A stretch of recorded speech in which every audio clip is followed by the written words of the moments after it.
welcome back to another year of paranormal and ghost stories. It's that time of year where we get cozy and comfy with our favorite snacks and drinks. Don't forget your fuzzy socks and your favorite blanket. As a firm believer and having many personal stories myself, this whole month will be full of creepy, unexplainable tales. Some stories may be new to you, while others are infamous. Disclaimer: this is for educational, informational, and entertainment purposes only. Some of the content is my own beliefs and research I have come across. Always do your own research and form your own opinion. Some stories told in today's video contain content which may be disturbing to some audiences. Growing up, scary stories were a big part of our family's upbringing. They are tales, myths, legends, and personal true stories that have been passed on from generation to generations.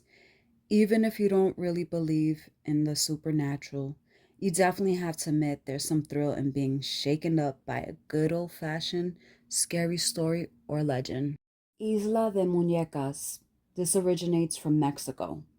I actually shared a video on a live a few years ago showing this island. It's very creepy and there's definitely eerie vibes. The infamous island of the dolls is a chinapa of La Laguna de Tequila in Mexico. This is a very popular tourist location. There are all types of scary and creepy dolls that will give you nightmares. It all started with one man, Don Julian Barrera. He is the island's caretaker, and as you could only imagine, he has so many experiences. Julian says that it all started when he found a girl's body face down in the water. A few days after, Julian comes across a doll floating in the same canal. He rescued the doll. Believing it may have belonged to that girl, he decided to hang the doll on a tree in her honor. He also said that after he did that, the girl's spirit began to torment him. So, to please her, he decided to look around for abandoned dolls and hang them at the same tree. The dolls started to mysteriously appear on the island. He began to believe that the dolls were haunted and were possessed by the spirits of others who had died in the canal. Julian traded produce he grew to the locals for dolls. He would collect these dolls whether they were dirty, missing eyes and limbs, covered in dirt or whatever condition they were in. He did not clean them up, nor did he fix them. He hung these dolls in the island. And eventually dolls that were in good shape at first will end up disordered and messed up. Julian also kept his cabin filled with many dolls, dresses, sunglasses, and other accessories. Even though many people found the island to be scary, Don Julian saw the dolls as a beautiful protection. He welcomed visitors for a small fee and showed them around. In 2001, Don Julian Barrera passed away.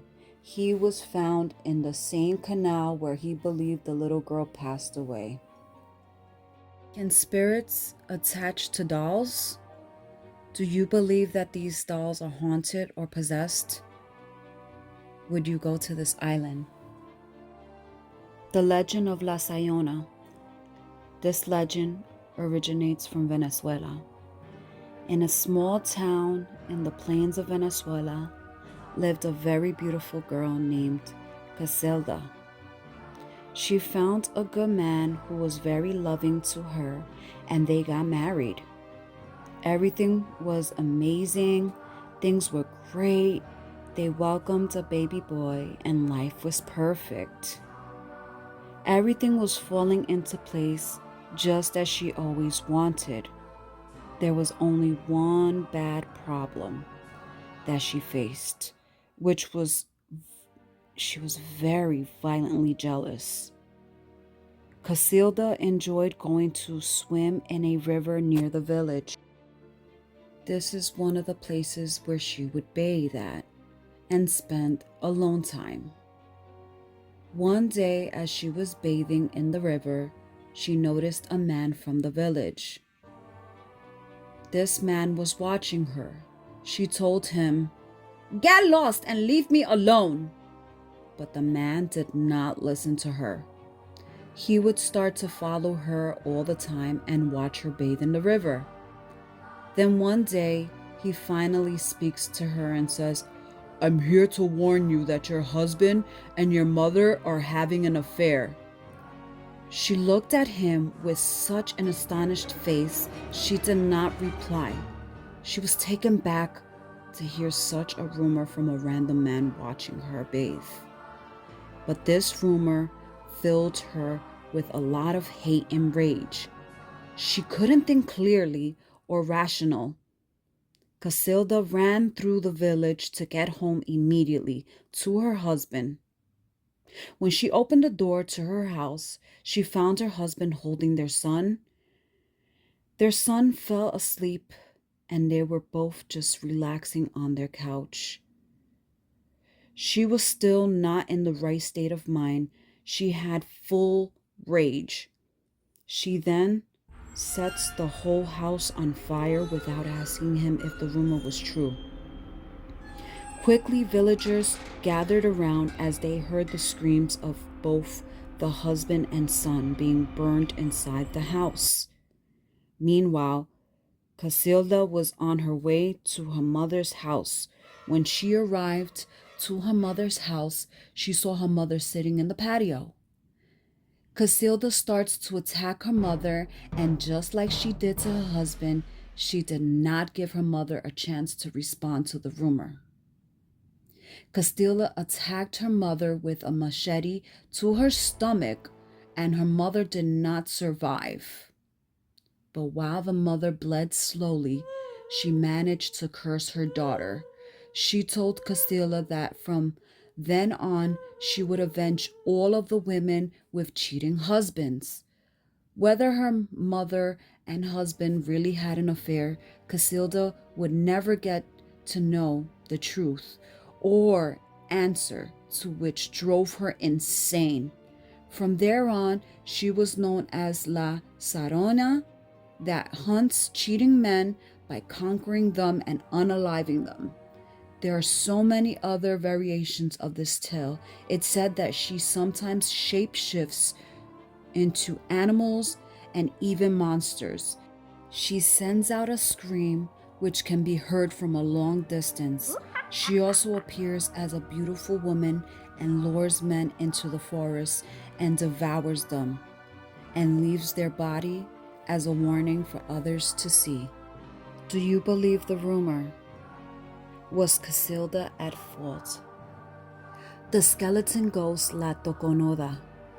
This legend comes from Nicaragua. Anna, who was a young, beautiful woman, tall, thin, and had long hair, was the daughter of a Creole Spaniard who was named Sanchez. Owning all haciendas to Masaya, had only one child, which was Anna, his only daughter. He loved her dearly. One day he passed away and Anna inherited everything. She ended up living alone and didn't really have much visitors. Only once in a while, her male suitors would visit and gift her beautiful things. One day while Anna was home, two men that had grown tired of her indifference to them barged into her home and smashed her face with broken glass bottles. Anna survived the vicious attack and continued to dress well and live her life. But every time she was alone and looked at the mirror, she cried because she felt ugly and unworthy. She was wishing she could get revenge on these two guys that did this to her. Different stories are told as to how she became a vengeful spirit of La Tarcotunuda. After she passed away, perhaps she finally felt powerful to take revenge of those who attacked her. Legend also says she may have made a pact with the devil to restore her beauty in exchange of giving him a new soul of a man weekly.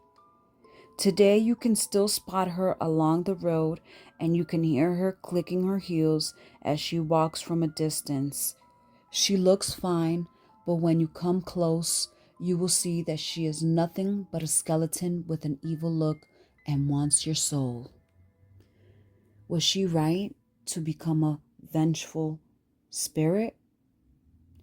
And do you think that her life would have taken a different path if this didn't take place? The attack from those two men? The Legend of La Lechuza. The story is a well-known legend in Mexico and in South Texas. This story erupted in the 70s. The legend serves as both a cautionary tale and a story of revenge. There are many versions of La Lechuza, but in all of them, it begins with a woman who has been wronged. La Lechuza lived in a small town, the far end of it, which people normally consider it to be somewhere in the desert area in northern Mexico. She lived alone, and that raised many red flags with the townspeople. They felt that she could not be trusted. One season, a small child, a little boy, goes missing from the town, and no one is able to find him. Everyone in the town looks everywhere, but there is no sight of him. The woman is now being accused of being a witch and responsible for the disappearance of the boy. For revenge, she makes a deal with the devil to come back as a shape-shifting owl woman.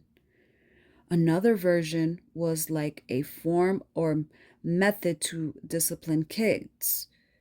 If you were out too late or causing trouble, that the lechuza would go searching for those misbehaving kids. She would scoop down, mess up your hair, and scratch you up. And that she was capable of lifting and taking people away with her. Do you believe that a human can actually make a deal and become a shape-shifting animal? Or was this a witch? You let me know. The Legends of Duendas. There are all types of duendas and different creatures who are all under the same umbrella term. All over the globe, from Brazil to the Philippines, they all have different names and look very similar, but they all have different personalities. Today I will focus on the duendas of some Latin American cultures and of Spain descent. What are duendes? In translation, duendes are elves. They may be 2 feet or smaller. They wear larger hats. Some duendes live in the forest, and it is believed that they love to whistle a mystical song as they walk around. They like to lure young girls and boys into the woods to get them lost so they don't make it to their home. Some also say that elves are believed to help people who get lost in the woods to get them back home. In Mexico, goblins are creatures similar to gnomes that live inside the walls of houses, especially in the bedrooms of small children. It was said that they would cut the nails of scruffy children and sometimes mistakenly cut completely their fingers off by mistake.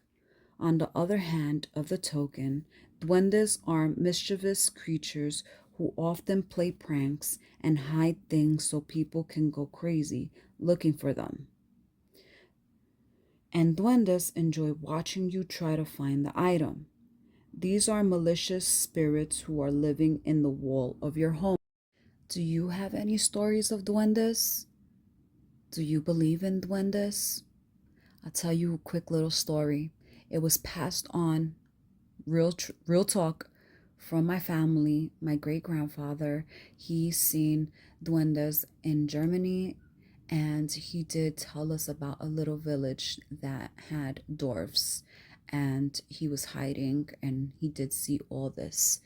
This was passed on and was spoken about multiple times. Do you have stories about duendes like this?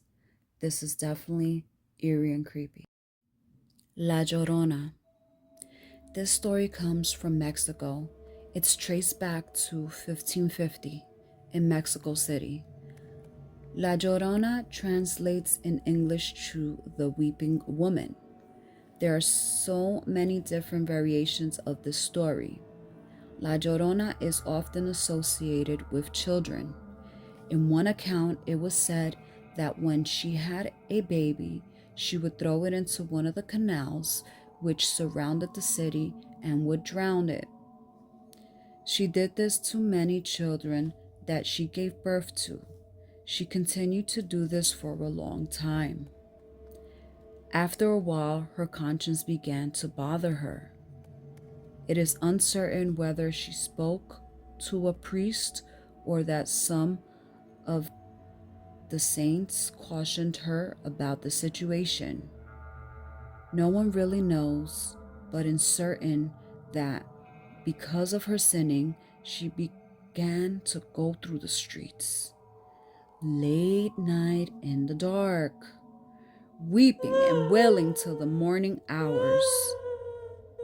She would approach sleeping watchmen and ask them, "What time is it?" And would also ask, "Where shall I find my children?" And would instantly vanish, and the watchman would feel as though he lost all his senses. Sometimes she may approach you with a riding horse or walking on a highway alone. Have you heard of this story? Did you ever personally encounter La Llorona? Did she ask you any questions? Fun facts. While recording this video, my light flickered and a book also fell from the bookshelf by itself.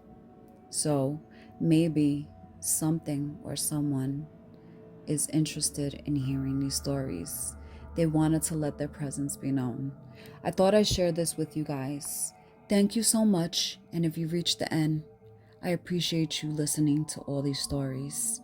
If you enjoyed this video, please share, like, comment, and if you're new here and like to continue this journey, subscribe. Take care and be safe. Bye-bye.